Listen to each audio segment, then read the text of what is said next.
this is their website. That's so happy medium. And we're keeping it. Like, even I know you gave us a new e-com site, but in 2020. In 2021. Hello. Yeah, new, ancient now.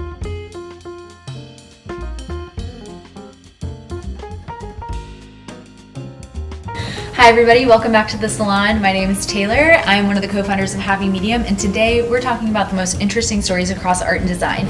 Today's episode is, I already can tell you, going to be one of my favorites because we're taking a look in the brand archives. We're going all the way back to 2020 when we first started Happy Medium. I mean, technically we started in 2019, but when we really brought in anybody else to the brand. So at the very beginning, it was just my co-founder, who's also my husband, Rhett, and I, and we had this idea, we had this vision, and nobody else was working on it with us until the beginning of 2020. February of 2020 is when we first brought on Garrett, Morin, and Elizabeth Dilk, and they run a creative agency called Geo. That's how I say it, at least. I think that's how it is. And they were the first people that we said, hey, we have this idea. We're not totally sure how to bring it to life. We had, mood boards, and we knew what we wanted the brand to feel like, but we had never done that before. And there's such an art, and the more that I've built this business, I've realized, what branding is, the art behind it, kind of all this stuff. But at the beginning, we didn't know any of that.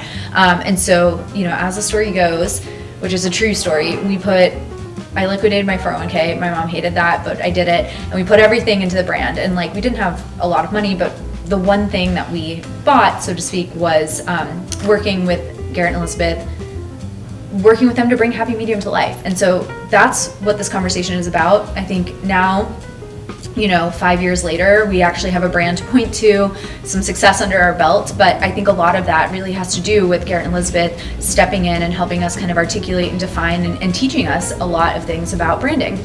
So this conversation is so interesting. We look at some of the things that we have never done that they want us to do, how they came up with some of the things they came up with, and how all of it has come together to become the Happy Medium that you know and hopefully love. So without further ado, please welcome Garrett and Elizabeth, and today I'm also joined by my co-founder and husband, Rhett.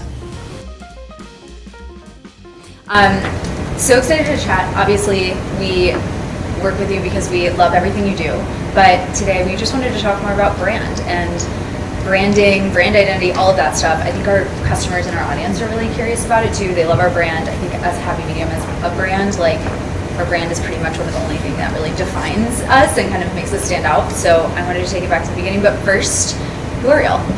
Who are you? Where are you from? What have you done? How'd you get into what you're doing? Give us the personal side. Okay, you want to go first or do you go? No. Okay, I'm Elizabeth, as you two know. And I'm not Garrett in Garrett Elizabeth Office. Elizabeth Garrett Office. And we couldn't do Elizabeth Garrett Office because then it would be ego. Which is a brand no-no, probably. It's a no-no. So, but anyway, I've been in branding and advertising all my career, and I'm from Bethesda, Maryland. I went to Pratt. I knew that. Yeah. Then I went to college in Brooklyn at Pratt, and then I kind of stayed in the neighborhood. I just had my 20-year anniversary in New York. God. Yeah, That's huge. I know, really crazy. But so then I went to school there. One of my first jobs out of college was, and it's not this is too detailed, but my first interview was with Andy Spade from Jack Spade, Kate Spade, and his partner Anthony. That's First crazy. Interview. Yeah, it was a really intimidating interview. Heavy rooms. It was a heavy room at a big booth at B Bar, which Oh my So, God, that's an interesting choice for an interview. Okay. Yeah, well, they didn't have an office yet. We worked out of one of their apartments, so I got the job, freelanced for them on and off since 2008, and ended up working at their company, Partners in Spade, for years and years. Became a design director there. The studio is now called Mythology, but it's the same. So led the team there for a long time, and worked at other studios, some more advertising places over the years, while I was freelancing, and then I was heavily there full time until 2018 for 6 years. And then I just kind of wanted to mix it up, freelance again, and so I quit, which sounds more dramatic. Hell yeah. Slowly left, and still I'm on great terms with them, and still actually freelance with them on big ad campaigns. Mm-hmm. So that's my background, and Garrett and I kind of overlapped at those jobs. yeah, overlap by marrying each other. Yes. Yes. Should be said that yeah, we're married and we have a 2-year-old. My turn. Yeah, your turn. Who are you? I'm Garrett. Garrett Elizabeth Office. I'm Garrett. Gosh, where to begin? I'm from Massachusetts, kind of a suburban town in Massachusetts. I've always been drawn to creativity and the arts, and I grew up wanting to be like a Disney animator. Cal Arts didn't have the same vision for me, and so I ended up staying local, and I got into illustration, and then eventually graphic design. I went to vocational high school, which is like you can be a plumber, a cook, trade school. I loved it, and I learned how to do graphic design there, which is insane. But I always kind of had ambitions to do something different, and then when I got into college, I was like, oh, I actually love graphic design because it doesn't mean anything. I can do whatever I want. Wait, that's really cool. It was a vocation that they taught? Yeah, but yeah, I had a paper route, and one of my people on my paper route, I don't know, they knew I was touched or something, and they were like, you tried trade school, actually. And so I did, and yeah, I mean, colleges don't love it when you're like, hey, I did math every 2 weeks, barely did math. But yeah, so I studied communication design, graphic design. I mean, at that point, I was in like Quark Express, Illustrator, PageMaker, like archaic, using a stat machine, because it's a high school, so even then they're not totally caught up. But anyways, long story short, I went to RISD in the end, Rhode Island School of Design, after having a bit of a false start in Boston at art school. Yeah, it just was graphic design. I can do anything. I can be a creative director, right? Yeah. Which is like a silly thing, but it felt, ironically enough, like the least pigeonholed thing to study, because it just, to me, covered so much.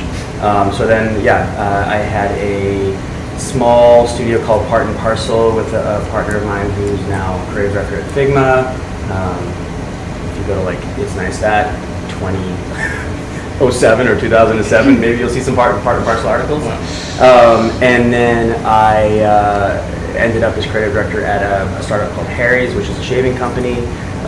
So all the while Elizabeth was at Mythology Partners in Spade previously, I was at a brand, kind of basically on the other end of what she was doing. So like building brands and then throwing them over to kind of the me at the company. Gotcha. And so I was doing that for 5 years. I just think I had a kind of a, not chaotic, but kind of freelancey kind of 20s, and I really wanted to kind of like hunker down and learn a lot about, it's basically like going to business school, because I was like working alongside like consultants and stuff like that, but like, and I was the one like, drawing cartoons at every meeting. And then I also quit, which is cool, after 5 years, and we You should also say, were you married at this time? Yes. When we quit, yes. So I had a sabbatical, which was really generous after I quit. They knew that journey was long. And so we went on our honeymoon during my sabbatical. And then came back, wrapped a couple projects up that we had going on. One of them was in collaboration with Mythology, and that was like the Harry's women's line called Flamingo. That's the only time that, like, when I was at Yeah. the studio and he was at Harry's, that we worked together. But we've been together since, like, long before We had that. been But together and for a while. you did meet, but through your work or No. Oh, We that's our cool. like friends dated, and then we Oh. were friends for a while, Yeah. and then we got together, and then like our work paths were always That's kind of cool. like Yeah. parallel, Yeah. different, more in-house, more agency. Yeah, small world type Yeah, of stuff. I totally. think, yeah. Most people assume we met at work, but we That's met cool. before then. Yeah. For On sure. and out. I'm just kidding. Yeah. On and off. No. I think all of our relationships We didn't- predate apps. we didn't meet at work. We didn't meet on an app. We met IRL. community. Yeah. Um, Yeah. But when he started at Harry's, he was the first employee, and then when he left, there was like 250 employees. So Wild it's pretty big times. growth. Yeah, Yeah. for sure. Yeah. So yeah, speaking of brand, I mean, yeah, I was the first employee there. What that meant was we have a website, but we need to do X, Y, and Z to it. It's like wild. Like on our side, we do all this work for a brand, and then you toss it over, and then things happen real time, as you know, and a lot of things have to change. And a lot of times the agency, us, is like, sorry, or like, cool, or like let's draw up a new scope. I wanted to ask, because Rhett was pulling up the multiple drafts that I wrote before actually emailing you all because we were nervous. Because I think, we felt like we needed help with brand, but I think one thing that if you're not in the world of branding, like, what is brand? Like, what is a brand? Yeah. What's brand identity? I know these are big things and things you work on, but I think if you don't work in that, like, I don't know, in this simplest kind of layman terms, like, what is a brand? I know the literal definition. Tell me. Brand is the perception. Brand is the perception of your company in the eyes of the public. Like, that's all it is. Like, what is your brand? Yeah. Well, you ask. So, like, how do you make that? How do you make that? Especially, like, you guys have worked with companies like us where we were an idea when we came to you. So how does that come to life? Like, and I was reading your website. There's a couple of terms: brand identity, art direction, brand voice. I'm like, how does all this stuff like work together? Like, what is? I mean, so like this was like my whole career basically so far. Is like being being in an agency and like having to define those terms for like a Nordstrom, a Warby, a Mirror, like Whole Foods, and all the creating all the in-house brands at Target. Like, it's different for everyone, but like a good brand, I think you could point to, their voice is unique. Like, this sounds very happy medium. That looks very happy medium. I think it's like, if you're too stiff, if you're too strict, if you only look one way and you can only be one way, you're going to be kind of stuck. If you only sound one way, you're going to be kind of stuck. But it's also like, if you don't have any definition, who are you? What are you? Guidelines. But no, go ahead. Yeah. I also like what a brand is. It's like, how many terms are we still using that are like the same as they were, right? So it's just kind of, I think it's like buzzy, and I think parody is something that we always try to avoid. So like, think about, I don't know, talking about brands like Casper and Quip, and that was a period where like there was this proliferation of Landing. I don't want to call anybody out. It's less that. It's more that just there was a proliferation of brands, and there was a lot of like money in kind of spinning up these like CPG brands, and I think as a result there was a lot of parity. One brand said, that brand is doing that properly, and I want to do that. Like, I love what Everlane is doing with their, and so I think that period is over, and I think that we're always trying to avoid parity, but borrow from equities of the space and try to create something that makes sense for the space. You don't want to just be a rebel for the sake of being a rebel. You want to be rebel in context of like what you're trying to build. And so brand is like always changing, and I think for all that we do, I think we try to kind of build a behavior for a brand. Or like YouTube, you're not a YouTube people, like you're also like, this is your life. Like, so to say it's like your brand, it's like your business and your like life. And so put behaviors that make sense into this thing that we're doing. And then, I don't know, aesthetics really important to us. And I think one thing that happened, or I realized when I was at my job at shaving company, is like, you're democratizing taste a little bit, because for so long things on the shelf just look bad, and people deserve better than that. And so it sounds surfacey to say like nice packaging, but like these are things we live with, and as a product of capitalism, like we're surrounded by this stuff all the time. So at least we can try to make it a familiar voice. At least we can try to make it look pleasing. Like that's the least of what we can do. Yeah. And then like, to really answer your question, like what was it? It was like, what's branding, brand identity, art direction, voice. I mean, they all sort of bleed into each other, but like brand identity is just like how you show up in the world. Like, obviously, what's your logo? What are your typefaces? What colors? But like the amount of times people come to us and they're like, hey, we're starting a brand and we need a logo, palette, and type. And then they're like, how much does it cost? That's what they sound like too. Yeah. They sound like they're starting a YouTube video. And it's like and subscribe. Like and subscribe. But like, we're like, okay, you probably need a lot more than that. And then we always have to be like, okay, what do you want to launch with? Like, what do you like? Who are you inspired by? Like, how are people going to interact with your brand? Like, okay, you think you need this, but you need a lot more. But like, for sure, those elements are essential. They were essential for you guys. Oh yeah. And they've obviously like grown as they should. And then, art direction is like, not every brand I think needs art direction as much as others. Like I think for Happy Medium, it was like art direction is literally like how are we directing the visuals of how people like see your product, your space, any more like marketing level, like high level imagery, videos, whatever it is, and like what kind of form does that take? Is it really lo-fi? Is it really polished? Is it always studio? Is it more lifestyle? Is it like edgelord, like cool as fuck, like on model, like whatever it is for any brand, like just thinking through what makes sense for the ethos of the brand, and then what's also replicable. Like we always try to work with brands and be like, we're not going to give you ideas that you can't execute, which I think is really important. And you know, then what's something that you can continue to do on your own.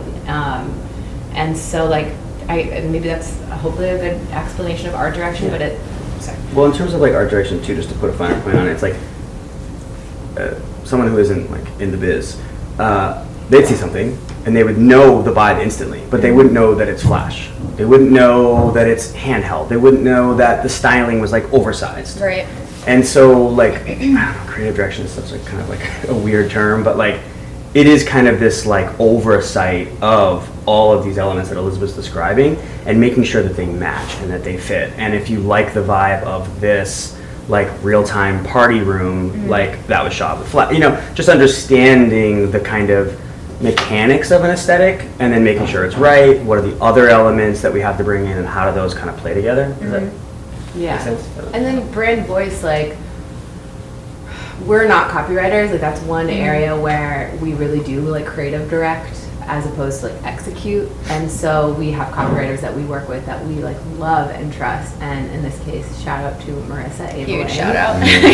Who had so much fun working on this, and I think like probably gave us one of the most robust language libraries of like any brand, because she like couldn't stop, and like everything she was writing and like any little like direction we would give her, it would just tons and tons of great language. And so it's really just like, you know, obviously there's going to be specific places that we're writing copy to. So I'm trying to remember with Happy Medium, there were, you know, we were like, we want a beautiful brand manifesto because it's helpful to kind of bring people in. It's usually just internal, and sometimes some headlines can come out of it. But also like with you guys, we didn't know where everything was going to live yet. We knew we were at first a little bit more of an art supplies company, and then it became a little bit more experiential and community. And so a lot of the language worked, I think, for both. And then we had banks of language that worked specifically when we talked about product, language that was a little higher level, more emotional around art making. And so I think with brand voice, like we think of all the places you might need language, and then how do we write something that feels very much like you, that you could plug in anywhere that you need, and then also use as inspiration for like future voice. Yeah. Be brave enough to be terrible. That's probably one of the best things that came out of that That's we what still we're doing reference. right now. That's what I'm doing every day. Every day. But yeah, like the brand voice, I think particularly the Happy Medium is one of my favorite like voice exercises that we've done because of like lines like that. Like even just like little things like casual nudity for the soul, like just like silly. But that's like, but it all made sense because the ethos of this brand was not to be perfect, but to invite you to try and use a side of your brain that you don't normally use and turn off the side of your brain that you overuse. So I love the language, particularly. But also like it's worth stating too, like we're talking about like the mechanics of a brand and all those things, but there's a lot of like, especially for us, like there's a lot of joy in like what is like a you know, at the end of the day, like a transactional thing. We're like making something for you and pay us, but there's a lot of joy in it when the product is fun, when it isn't like a toothbrush. No shade, love toothbrushes, brush my teeth every day. Usually twice. But you know, it's like Marissa being able to write great copy for you and us getting really, really excited. Like we're always going to get excited for a creative challenge, but like this was obviously really special, and so like I'm reading something. Get on your hobby horse and ride. It's ridiculous. And like, okay, what else? I wish I could remember that you had a line that you came to us with. Oh yeah, creative goods for good people. Yeah, which was a great jumping off point. And then I think creative goods for good people kind of led us to when we thought we were going to be an art supplies company. Right, creativity, positivity, a few art supplies. Yes, like super important that art supplies was like the less important element of the brand voice and like how we introduced ourselves. So yeah, the only art supplies brand that celebrates creativity for art curious people. I feel like what you guys wrote turned into like art curious people. Yeah. Oh yeah. So going back to like before we emailed you, 2020 February maybe, something like that. So we'd been working on Happy Medium. We had the name. Do people come to you without a name? Most of the time, and and a lot of people think that we came up with Happy Medium. We're like, no, they had it. They had a perfect name. I remember awesome. giving it, telling Marissa to, and she was like, "Oh, that's a great name." We say we didn't, but we could have. That was the first on the list. So we started working on it or the idea came to us like in the summer. So probably like 6 or 7 months before we reached out to y'all. And we had mood boards together for sure, Pinterest boards, things like that. Like we had probably, you know, what you're saying, where people in the world see a brand and they don't understand all the mechanics that go into it, but they can identify something. I feel like maybe that's kind of where we were, where we knew kind of where we wanted to go, but not how to do it. It's taste. I remember going to your apartment. So we had met. You guys came to our studio on 368 Broadway. Came over, we met, and then once we kind of got the ball rolling, I remember we went to your apartment, which was a Happy Medium prototype, basically at this point. Yeah. It was amazing. We were kind of neighbors. You were pretty close. Yeah, we were close. Right? Yeah. I think that I can't remember where we were in that process, but I remember you had so many art books and so many references that, and obviously you had showed us like your Pinterest boards and things like that. But I just remember the like materials that you had at your apartment were very much like some of the inspiration that I think we kicked off with. I looked back through our original folders of mood for each of the directions that we presented to you first, and it's like it's still so good. Like I loved it. It's just very art history based. Like it's really interesting because in a time where like prior to 2020, like every creative presentation and meeting we had, we'd be in person. We weren't like always. And now we never are doing that. And I presenting creative on Zoom is really rough. But all this to say, like, if we ever go back to a time where we meet people, we should meet them in their like homes. Because it's kind of like a really good, like, how else do you distill like what someone likes? Besides, like, so no more meetings at WeWork. Let's just go to like people's homes. But that was really helpful for us because, you know, you were gonna. I think like a core product was charcoal and. Shout out. Yeah, shout out charcoal. But like we were able to see your home, and like one kind of thing that you wanted was packaging that people would keep. So charcoal was gone, I could put earrings in it or something like that, right? And so, but thinking about that in the context of your home is like really powerful for us, and everything is different. Like if we're doing like a kitchen brand, like maybe seeing the founder's kitchen would be helpful, you know, and seeing like your home and how you had completely upended it for like, you know, the cause of art was really helpful and cool. Yeah, we should just start doing like visits. House visits. I don't think everyone's going to be this visual, but property we borrowed a lot of the books. You lent us a lot of stuff. Yeah. Like it was such a fun process. This was highly unique though. Like you guys really had incredible like resources, but I get the sense, even hearing you talk about it now, like you didn't know how it was going to manifest as a brand, but you knew what you liked and you knew what inspired you. And it happened to really inspire us too. Yeah, I think the thing that we were missing is how to take all of these disparate ideas and influences and turn them into a cohesive package. We had been kind of going around for months and months, like we knew how we wanted it to feel, but not how to turn it into a package that could then be applied to anything and everything. And I think that was where we were kind of lost and confused and really needed help to turn it into that kind of package. And so I think it'd be interesting to hear about like how you know when you've gotten that thing. With distillation? When you've taken the thousands of ideas and turned them into... It's a process. I mean, we showed you at the start, I think 3 different directions, right? Yeah, and 3. It is a process, and it's like, it's us. What's that? I looked it up yesterday. Let's not show them. No, they're cute. No, they're good. Well, and I think the cool thing is we took pieces from each of those 3 particularly and turned into, I think a lot of it is we hate to try to like be mind readers, but like we definitely try to like read the tea leaves. So a lot of it is us like intuiting, using our like kind of experience and trying to kind of drive towards what we think you mean. And then we show you stuff and you say, that's not what I need. Or kind of what I mean. So it is a process. It's not like it's just, you pull it out of a hat. It's like, here's your rabbit. Yeah.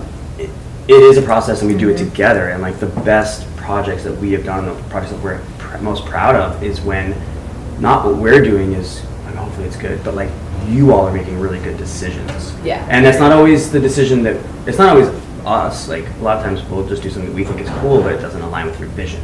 And so it's that kind of combined kind of nurturing that makes something really good and really special. It's decision making on your end as much as it is like putting things that are tasteful in front of you, you know?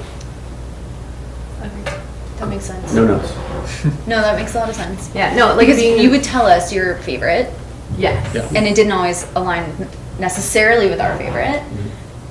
I feel like actually that was one of the, I feel like Yeah. that was one of the reasons why we worked so well together, is because your favorites were our favorites, and It did and click it very it well. allowed us to like push it even further, I think, than obviously we could have done on our own, and I think made you guys more excited about kind of pushing and throwing more ideas out, and led to ultimately what I think is an incredible result.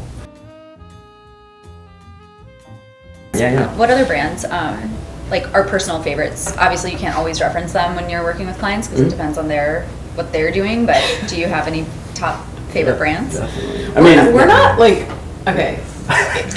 we're not heads. We're not You know heads. what I mean? We're not Like we like stuff. Like I was really thinking about this. I was like, I like a lot of product, but I don't necessarily love the brand. Or Interesting. I'm not like, there's not that many brands that I like geek out over. I think like Garrett has a great example of a brand that we love, Yeah, I mean, and then I'll tell my the- other one. there's so many brands. God bless, I love them. But it's hard. I mean, again, it's like when it's also like what you do. Like, I have a friend who's like a really incredible like music producer and mixer, and like barely listens to music. Yeah. Do you know what I mean? And so it's like I go home and like I don't know, I'm like looking at different stuff. I'm not looking at brands, but of course like Garrett's sculpting. I'm doing a puzzle. yeah.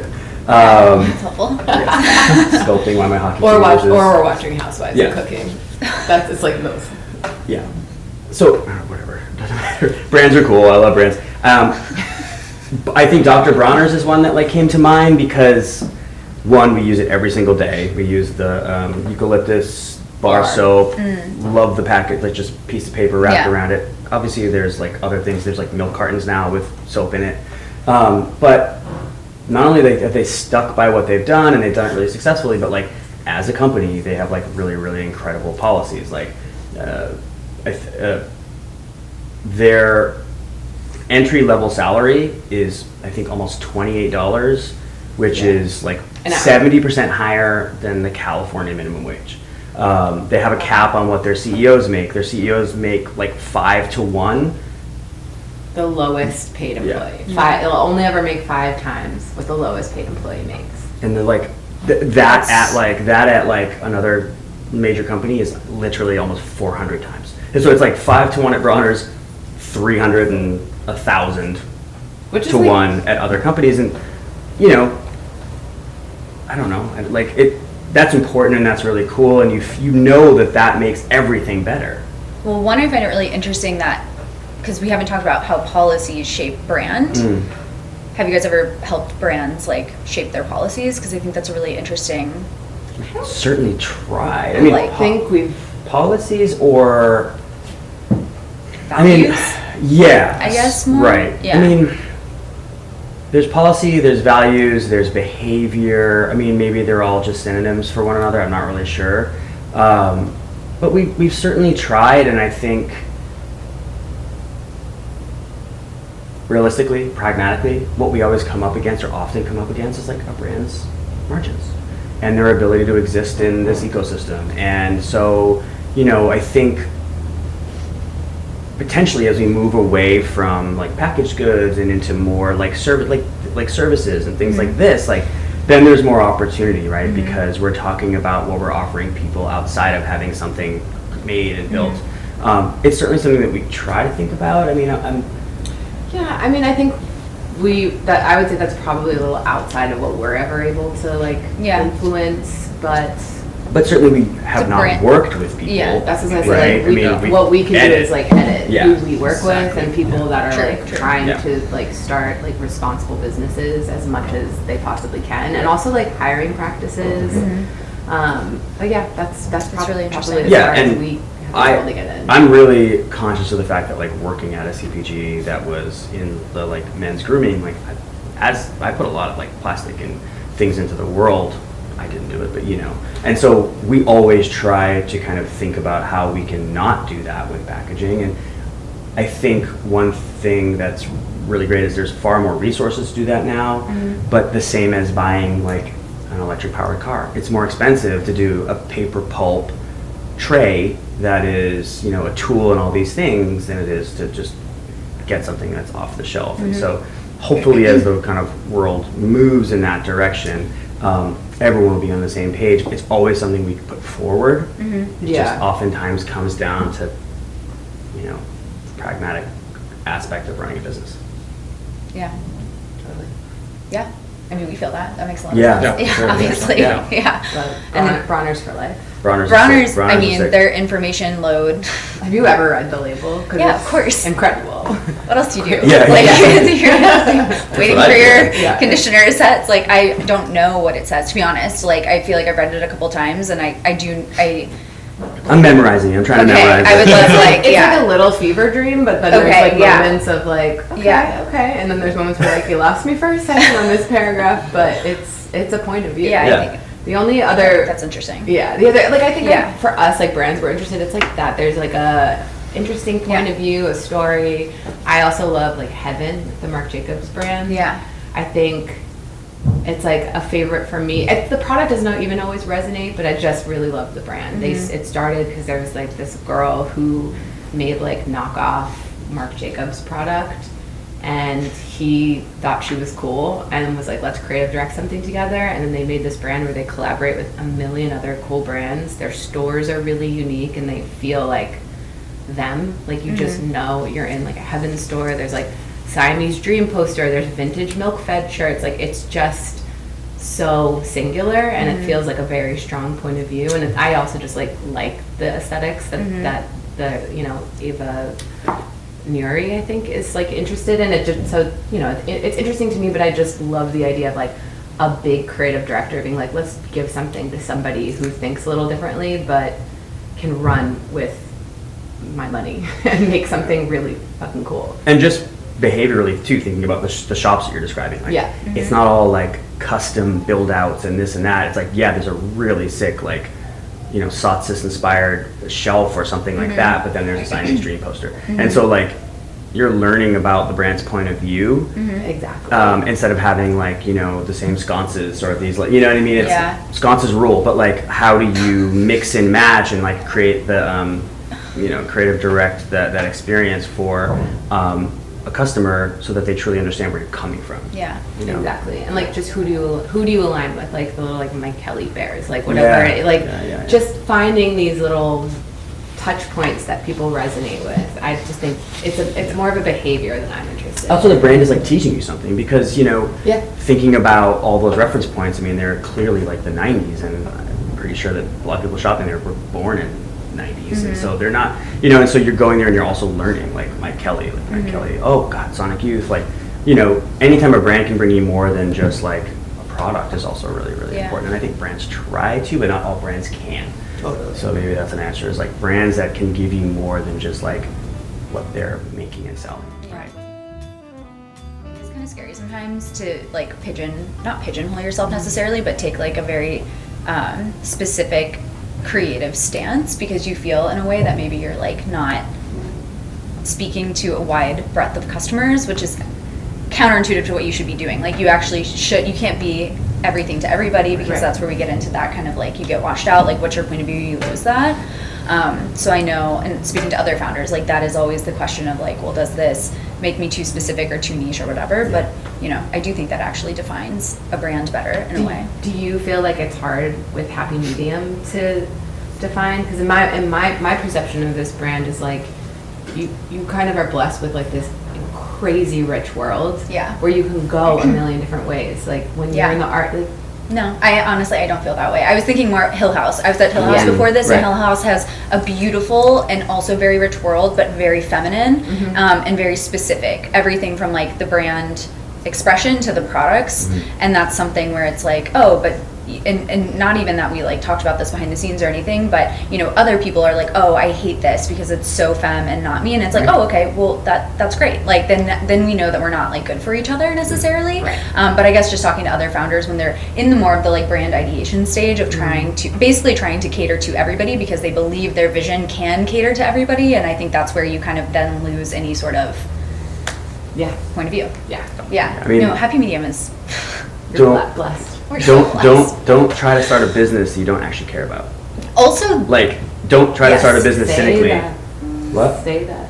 Don't cut that. Don't start a business you don't care about. Like, don't start a business because you found a white space. Like, start a business because you have because access like to capital you're going and to, you can just yeah, you feel exactly. like you can deploy it. Yeah, yeah. I mean, 100%, that's like, obviously. people go to school just to like target white spaces and then spin something out, and that is a passion. Like, people love doing that. People love investigating things, and of course, like, sure, but like, you're gonna have to live with this thing for ages, potentially, unless your exit strategy is really good. I always say don't start business. Yeah, I mean, but to your point, like, I don't know, like, we don't, as our agency, like, for us, it's like really, that's actually not a thing. Like, we want people to come to us because they want us to do what we do. You know, we're not the like slick, like I don't know, like gradients and you know, like whatever. I don't have like an aesthetic example, but like if you look at our work, hopefully you're like, okay, I understand. Like this is what they do. And if someone tried to do something, you know, completely different, like I don't know that we'd be good at it, and we'd probably say that. And so starting a business is like similar. Like, do something that you're really passionate about. Don't try to be everything to everybody. Like, be one of one. Like, that feels like that will rise, or just offer you like a really happy lifestyle. Like, you know what I mean? But, yeah, What would cause you to turn a project away? Oh, so many things. lots of things. Yeah. Like, I'd say first and foremost, if their taste level and what they want to do, if I'm like, I don't want to do that. Yeah. I'm going to be really unhappy doing that. I don't want to do it. And it just wouldn't be a Which match. is really like privileged, For sure. but you know. Yeah, we find But we take a hit for that too. Like, exactly, we feel it, exactly. you But know, we would rather, and honestly, like no one's gonna win in that scenario. Yeah. I feel like, Yeah. and we would never want to. We want to work with people that we like working with, and if we feel like their vision is just something that we wouldn't be great at executing, I don't think anyone would want that pairing. So that would make us turn down something. I mean, like more practically, if like a timeline is insane or the budget is like too small, then that would be a reason. But if like the vision is incredible and the budget's really small, then like we want to find a way. Yeah, truly. Always. The fragrance we're doing right now, it's like, she's amazing. She's creating these really beautiful fragrances. She's referencing all the right things for us, and she approached us really well. Like, Yeah. I think approach is a big thing. Yeah, and also like, speaking of I mean, you drafted your email several times. Not that that's Exactly. required. Can we read all of Not that them that's required. out loud? Sure. Yeah, but those things would make us turn something down. But then again, like if taste level or the product or the idea is exciting, we want to find a way. And then, but then also another thing that would make us turn something down is like approach. Like, yeah, like, if yeah. some people kind of talk to you like you are like a tradesman that they just want to like throw an hourly wage at and end Which up with is- something. listen, fine. Totally. And they're- But yeah. like, it's just like, That's just not how we it's work. more We like transactional, to be more Yeah. and it's more collaborative. just Yeah. like, you know, yeah, we are renting our time, but Yeah. let's talk about, like, let's have like a really like a more dynamic relationship than just like transactional. Yeah, and that's just our interest. Like we're Yeah. creative and we like working with people closely. So it's like that's what we want. So those are just a couple of. Like, if you send an email and you're like, hey, I have this, I need a logo, a color palette, a typeface, and I want a list of costs and prices. We're kind of like, oh. Like, we'll reply because we'll investigate anything, but like that approach to us signals like you aren't looking for the type of partnership that we want. And so, like, not to say that we'll turn it down, but we'll definitely be like, okay, cool, like, tell us more. They want to know instantly like how much everything costs, and like there's signals for us sometimes that make us like a little wary, but if it's something that we're really interested in, then we'll like obviously kind of pursue it. But it comes down to like people for us largely, because we are dealing with you all the time, like, Right. and you us, which is kind of cool because like we know each other now. Like, Mm-hmm. you know, it's so different than just like passing something off and just being like, all right, okay, Yeah. have a nice life, enjoy your brand. I have some questions about happy medium elements. So Yeah. we've talked a lot about three things: logo, typeface, color palette. I just want to talk about, I mean, our logo to start. You hand drew it? Yeah, Yeah. yeah.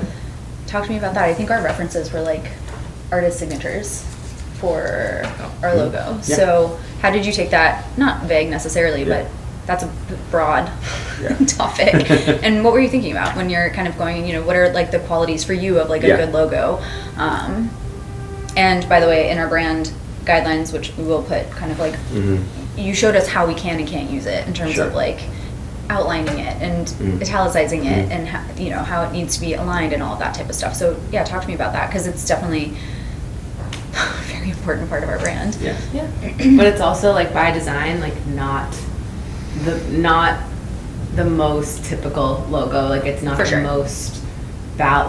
balanced. It's not. I mean, it's hand drawn. That's Yeah. that's like number one, I think, of like, you know. Yeah, it's like imperfect, and I think that was essential. And there's a million references. Again, it was fun looking through the other day of like folder of all these signatures that we pulled. But yeah, it's by design. It's not meant to feel too polished, too perfect, too like balance is the word I keep thinking of, because I think of all the guidelines that I've made over the years where you're like everything aligns perfectly, and like this one's always going to be a little different. Yeah. I think like it's funny, like at the end of the day, like for us, like there is like instinct, intuition, and art in it. And so I think like that is an example of like we like taking a brief and just like going like super like wormhole and just like seeing things, and then I don't think we'd be good at what we did if we weren't able to latch onto something and pursue it, right? And so I think that was an example of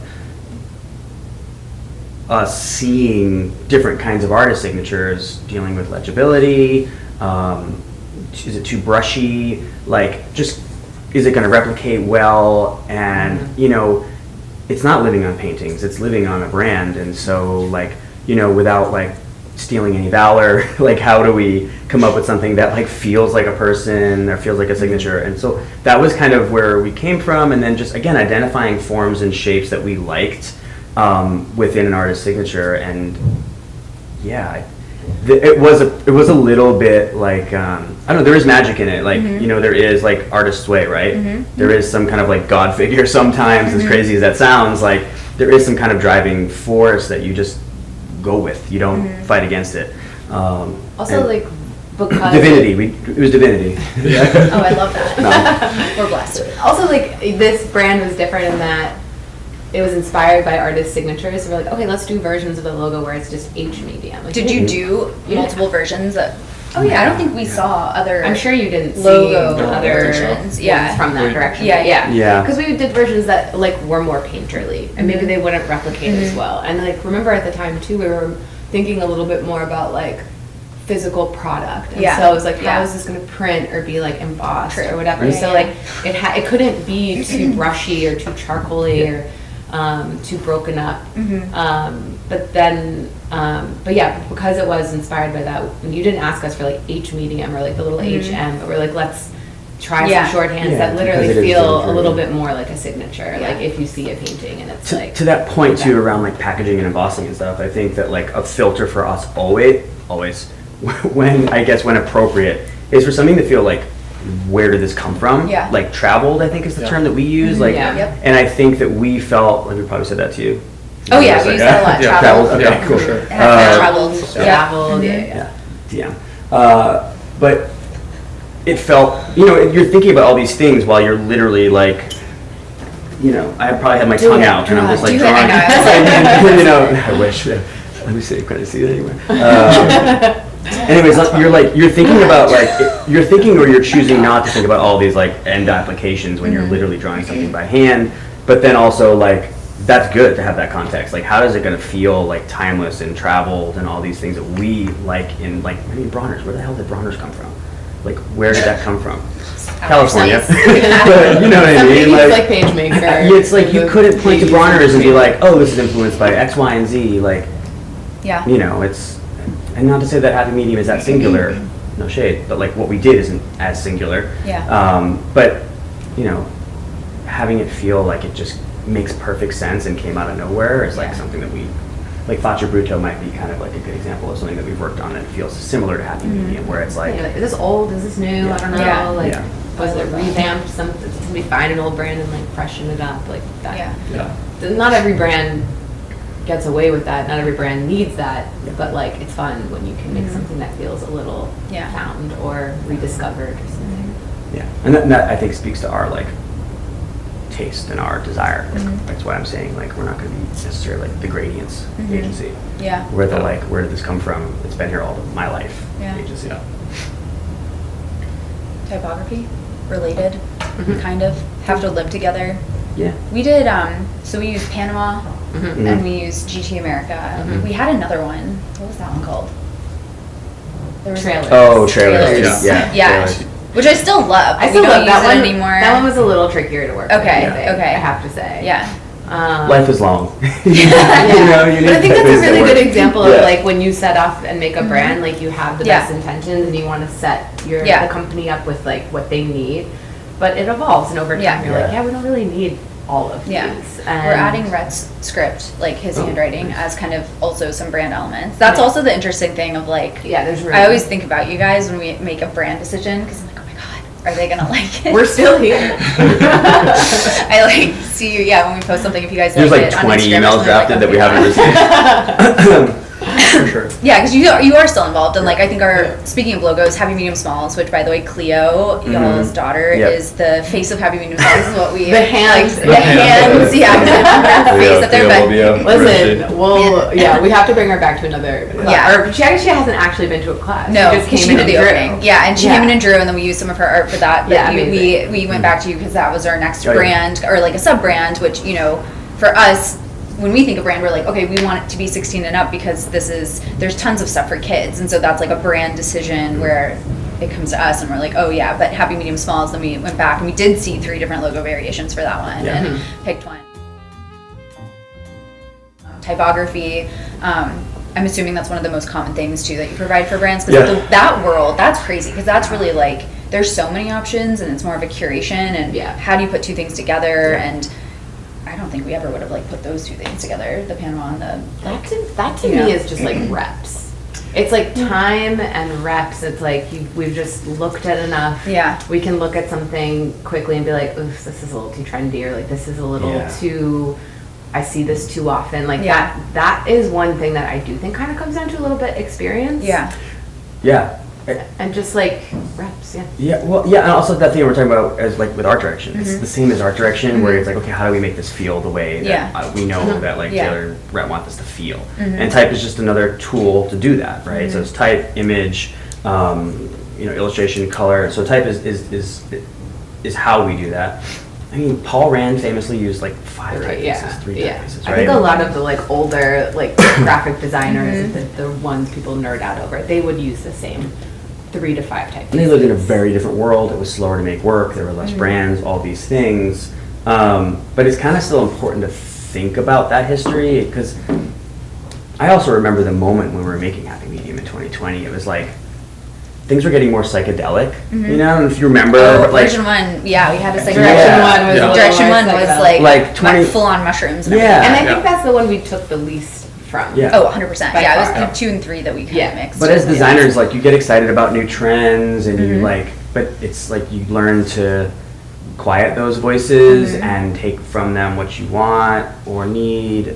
And typography, I think, most commonly falls victim to like trends. And I agree, The yeah. idea that like Paul Rand was using 5 typefaces, 3 typefaces, and I've got 500 loaded up, ready to go. I mean, it's the context of Yeah. the coconut tree. It's the context of the time we're in right now. But my point being is like that is like a really that's a trap. Like typography can really be a trap, and it's like what is going to work and like communicate the vibe, not what's like the shiny new like goopy typeface that like looks like Yeah. or whatever else. Like, like- make it if that's the case. Like the logo is like us making a typeface. It Right. maybe existed, but Well, I mean, it is kind of interesting though, because one of our earliest like moments where we like gained a bunch of new followers, and like I literally think we went from 1,000 to 2,500 followers, was we landed on a website for graphic designers, and okay, like cool. yeah, oh Yeah, That's right. That's right. Yeah. and Yeah. and we like noticed it because one of the earliest things that you designed for us was a way to capture drawings on our website Oh, yeah. before anything existed at all. And one day we Still there. noticed all of these hundreds of new drawings coming in, and they were all from artists, and we were like, what is going on? And so we found where we'd been featured on Typewolf, and everybody was just geeking out about the typography. Yeah. Yeah. And so I thought that was, I mean, it was super interesting. But I just don't like, we're not type nerds either. So it's kind of like, which is, I'm not, I think, I don't know that I would call myself Yeah. one, but but that's cool. that is That's really cool. Yeah, I don't consider myself a type nerd either, but it's like just part of it. Yeah, it is. But that was cool, and I still am so proud of that site. Like it is very type driven. Yeah. One of my things is like the happy medium graveyard of all the work we've asked you to do that you've delivered that we've not executed. An of which entire there's- e-com site? There's an entire e-com site. There is. There's an entire like retail install. There's tons of packaging. Yeah. Many things, which actually we are, and I know I say this every time I see y'all, but we are actually slowly kind of getting to them. And I think that's one of the cool things is even if you delivered that to us back in 2021, we still reference it today, and we still look at it and we're still like, oh, that's such a dope idea, we're gonna do that, and like, still slowly are kind of like working our way through it. But one of the things, the drawing tool, that was something that was in like peak COVID. We were like, okay, we can't do what we had planned to do, which was more of like art activations and then also having our Yeah. products along the side. So that was a way for us to kind of show who we were as a brand, and I think probably one of our best brand moves. And it's, like I said, that's like our homepage, which coming from e-com, conversion rate and all of that stuff, it's insane to have your entire homepage just be a drawing tool with Yeah. no information about your brand. That's like a perfect example of like how a brand behaves, right? Yes. Like we made that site, we're like, let's add this little feature. Yeah. I think we probably just put it in there and you guys were like, this is great, let's Yeah. do it. And then you coded it like overnight, Yeah. which is crazy. Yeah. And then it just like lives on, but it's because it's a Yeah. perfect way for it to like point to like what is something that's so happy medium. This is their website. That's so happy Yeah, medium. and we're keeping it. Like even I know you gave us a new e-com site, but In 2020. in It's 2021, hardly new. It's hardly new. hello, yeah, new, ancient now. Yeah. But I do want to keep. Constantine. I want to keep the drawing your tool. website. Yeah, yeah, literally. But I want to keep the drawing tool because I do Yeah. think Yeah. it's like without saying words, because people don't read.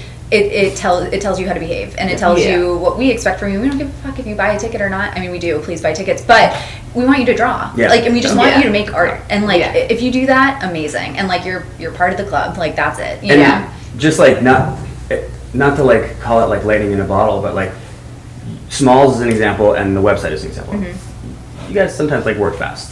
You're like, we're doing this new Sometimes we thing. work You're like, we're fast. doing this new thing. I Yeah, don't know. You I guys know. will probably be good at it, and like we need, And we it, need it tomorrow. Yeah, and that's For anyone listening or watching, like these two are the fastest working and slowest. people. And slowest. Yeah. Yeah. I don't know, like you would like If you're slow. When we yeah. run with an idea, I think that's also a product of Yeah. us being so involved and also having a small team. I mean, like, it's just us that needs to necessarily make the decisions. Mhm. Also, being able to code is super helpful. super. Yeah. Yeah. But we did that website. I know we were like sitting at our glass table in our old apartment over the weekend Yeah. for a number of Sorry. reasons. It's fine. We didn't have a kid then, so it We didn't did it- matter. exactly. It was a lot easier. But we did it because we were really excited about the project. Yeah. We did it because we saw an opportunity to make something really cool. We knew that you could make it. Like Yeah. for designers and people like us, like we just want to see a thing made, right? Yeah. Like for us, that's like all that matters because you see so many mock-ups and things like that now on all these sites. You see like out-of-home mock-ups and T-shirt mock-ups and like. I get it, but like no one wants a mock-up. Everyone wants the thing out in real life, right? Yeah. So the promise of having something made by you was like really exciting to us, and the fact that you were like, we ideally would have it tomorrow. Why did we want it that fast? I don't know. That's- There was some reason. yeah. It doesn't matter. It's No, where, there's a reason. But the larger point is that, like, for creatives who would probably do 10 versions of that site, we didn't have a choice, and we were just like, do it. We made it. Yeah. We felt really good about it, and like sometimes those constraints can be good. Yeah. Not always. Looks to camera, but you know. But it's, I don't know, it's like if we talk about like virility or like lightning in a bottle or like something that's really popular, like that wasn't like a boardroom full of people, so you're like, Yeah. we need to draw, right? Like, Yeah. you know, and like if we draw, we can partner with, you know, Pantene Pro V, like, you know, we just kind of like, I don't know. I watch a lot of Survivor, and they're there's having like, them right now. they are, okay, Yes, yeah, those are- exactly. yes, they are. Okay, Yeah, see? very big on TikTok. Relevant. My point being is like, it happened fast. We just did it. We didn't think about it too much. It wasn't Yeah. overanalyzed, and it broke through. So Yeah. Yeah, I still can't believe that that's like, I mean, the drawing tool. And then, because there was also the reading and the watching and we were trying to give people things to do at home that were like art Yeah. adjacent and Yeah. whatever. That part of the site has not been updated in multiple years, which also goes to show for anybody who's building a brand who's listening that like you don't have to spend a lot of time and resources like keeping stuff like that updated, because we have a really successful business despite like not actually Yeah. Yeah. you know, caring about or having the bandwidth to, and that's where the like fast and slow goes. It's like I think both are aligned on when something is so important that it needs all the resources, and then Yeah. it needs to happen immediately. It's just like another marketing element. Yeah, for you, totally, You know, totally. like it doesn't have to do all of the work. Yeah. But it can just be another way to like show Yeah. people who you are. We have a lot of drawings now. Like I remember How many when do we, you have? I want to say we're getting close to 10,000. oh my God. if not more, I felt like it was. When's the book? No, I think it was way more. Well, that's the thing that we've talked about is like, you know, turning all these drawings, which Yeah. at the beginning, Rhett and I had a Slack. We don't use Slack anymore, but when we did, we would Thank have you. a ping. Appreciate that. I've never heard of yeah. a company using Slack and then being like, you know what, no. Yeah, we just text. I don't know if that's great either, but we used to have a notification anytime anybody was on our site, like at all, because there was nobody on our site. So when Yeah. we, you know, and what was Rhett was mentioning with the type, well, if there was like all of a sudden like ping, ping, ping, ping, we were like, wait, what is going on? And now obviously we don't have that, but we would only get like 1 or 2 drawings every few days, and now it's like multiple drawings a day. So I am excited for that. Like library, I'm definitely a hoarder, and so we have the physical art that people have left behind, and then we also have all this huge body of work of like digital art, which I don't know, one day we'll definitely do something Yeah. with now. We do a pop up with Pantene Yeah. Pro B. Pantene Pro B. Like, yeah. We'll draw Before we hair. watch this. We've done an event Okay. like that, so Yeah. crown hair, yeah. My last question is, what have y'all designed for us that you really wish we would make? I mean, The website? You kind of like ran through it, but yeah. The website is like a more of an LOL. Like we don't actually care. We do. We want to make it, but Yeah, yes, but like the website. totally. Yep. It is actually very close. Send us a link. Technically, yes. I actually I have a haven't link done I any can send QA you. or Okay. anything, but yeah. Sure have I it. do actually have a link I can Sure send you. have. I took a look. Well, also like there's like been a lot of physical like packaging, right? Like Yeah. remember our like Yeah, we have the charcoal. We do have minus all the collateral that goes inside of it, but there was remember we worked with another shout out Jamie Wolfen Yep. on Yeah. the Oh, the watercolor the set. watercolor Mhm. set that was going to be really Yep. beautiful. That would be cool. Yeah. Okay, and then I did make a little list. Yes. Thank you. Okay. In the shade room. Yeah. All right. Lay it on us. Let's go. see. Oh, we had a lot of designs for cute art cards in that first presentation. Sure. I don't even know where those would live, but they would have been great. Outside of Greenpoint, also Yeah. many new projects to fill you guys in on, but that is a relevant topic. If it makes you feel better, it comes up every January because we're like, oh, what are we doing over the summer? art card. Mm. Okay. 100%. Yep. The site. What's it? Okay, we had an idea for anytime you had an in-person drawing Yeah. session, like as people are coming in to have like a super cut of all the like edits of people in film doing yeah. art, like anything. Like we had like this great scene from like Ferris Bueller of them in Yep. the museum. I love that. Mhm. Willem like- Dafoe painting in the field as Van Gogh, like just like a Love. crazy super cuts of art in film to like psych people up Love. for their drawing event. Related, Elizabeth for Christmas 2 years ago got me an animation cell of Beavis and Butthead. but they're in an art museum. Oh, perfect. They're looking at Okay, like let's a put that tasteful in. nude. Yeah. It's so good. We It's can, like, I can send you the episode. it's Garrett in a nutshell. It's like Beavis and Butthead in like the Met. Yeah. Our lawyers are gonna be like, absolutely not. Yes. Okay, gesture drawing power hour, where we have a DJ and every 60 seconds they change the song as the model moves, and that was Love. something we thought we could also do digitally. People These do are it from great home. ideas, guys. Okay, partner with top prop stylists to make like maybe once a week like crazy installations for people to draw. What else? Yeah. Oh, I loved the Is there a website on it? yeah, the site. The site. Sorry, that's like bullet point number 2. Exclamation. You just breeze. I love the like art cloths, like the artist cloths that we saw Yes. screen. So like we had ideas for doing like crazy installations Got in those. the space with them.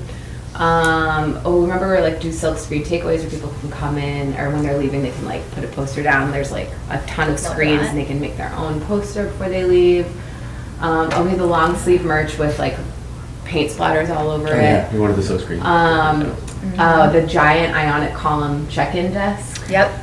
Still on the list. Yeah. It'll Art, be Boston. you kind of did this, but yeah, like the art crate style, like benches, Yeah. which I think looks really cool. Those are just a couple. Just a few. Just I a love few of the ideas. Truly a few of like many, which is great because we can continue to mine it. Yeah, that's the thing. Also, Yeah. like this brand is really fun to Yeah. ideate on. I'll never forget when Rhett hit me up for your birthday. Was it Taylor's Yes. birthday? Yes. And we just made some like a merch. sweatsuit for you. Yes, and Before we that's- even launched. Well, and that's what led us to here because he got that done right around the corner from here, which was the first time Oh he saw my this gosh, neighborhood really? in Mr. Fong's, and then he took me to Mr. Yes. Fong's to get a drink. Like I don't know, we were meeting a friend like a month later, and that's when we saw the For Rent sign here. So all of that like I mean- God Can stuff Can you happens. also Yeah. tell the story? Because I do feel like I have this memory of you saying that you had like manifested a building with a horse. Oh yeah. Yes, exactly. I was talking to him. We were walking back from y'all's house from one of our brand reviews Okay. and going from your neighborhood to our neighborhood, which was like a 20-minute walk, and we were chatting about, do we open, do we not? Like, this was 2021, and we just were like, what do we do next? Like, we had this awesome brand. How do you start a brand? That could be a whole other episode. But, and I asked him, because we had talked about doing, we'd been doing this out of our apartment. What if we have a space? What would that look like? And he literally described this: 2 stories, for rent by owner, horse head, because he's an equestrian, very specific, like so specific. And then we went to Mr. Fong's. Yeah. Because he had seen Mr. Fong's from getting that sweatsuit done, which I still have, and people still ask me for it, and I'm like, it's one of one. And then that is when we saw a For Rent sign, 2-story building, horse Yeah, head. that's crazy. I mean, And yeah. then that kind of like led the chase to let us to getting this, which Yeah, the You horse know. head thing, like, it's just chill. Crazy. Crazy. crazy. But making a sweatsuit for your birthday doesn't happen like with every brand. So it's like, it really is a testament to like what you all are doing, who you are as people, and like, yeah, like we're grateful for our work, you know what I mean? So yeah, Yeah. that was really cool to Taylor be and able to Rhett do, gave yeah. us the chair that I use to like Oh, yeah, breastfeed. yeah. Oh, For the first. it now sits in our employee room. Amazing. Yeah. And I want to make like The we weren't rocking like chair. we weren't The like we rocking weren't chair. like They this like is- us the rocking we chair. weren't like buds before. Yeah. Like you know what I mean? This Exactly. was like, hey, Yeah, we want to yeah, like totally. so Oh, well, thank you That's guys. cool. We love everything you do. Obviously, you're still a big part of the brand. Likewise. So, One of our thanks favorite brands. Oh, it's amazing. Well, thanks for joining us today. This yeah, is awesome. My pleasure. Amazing. Great pod, guys. Yay. Yay. And like right on time. Right on.